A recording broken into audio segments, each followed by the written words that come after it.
using markers to render value is it's not that much different than if you're rendering value with Prismacolor. The biggest difference is that because you're using a marker, that you're really relying on applying the marks and limited blending. So when you recognize that you have limited blending, it makes it easier for you to be able to commit to your value and then walk away from it. The value construction is the same as when in the previous videos. If you didn't watch the previous videos, make sure you watch those so you get a better understanding of the basic concept.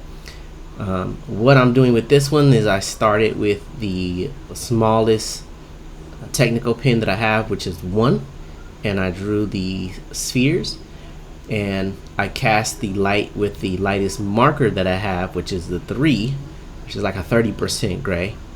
And I'm using now my 90% to do my core shadow and my cast shadow. So you can see that I just kind of stippled around it to give me an estimation of how dark it is in relationship to my 30%. And then I use my 50% to do the blending.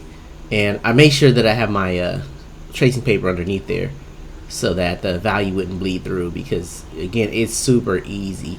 Because when you're using your markers, what you end up doing is you do have a flick that you're doing to create a little bit of a sort of dry brush effect.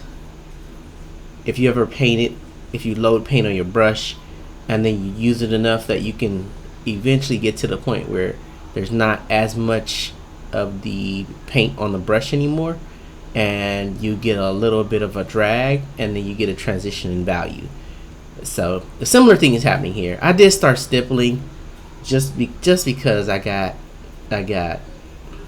wanted more value transition. So I was like, ooh, let me stipple this a little bit, which was highly unnecessary. But again, you can see the value transition. We still have reflected light. We still have all the key elements. So the concept is exactly the same.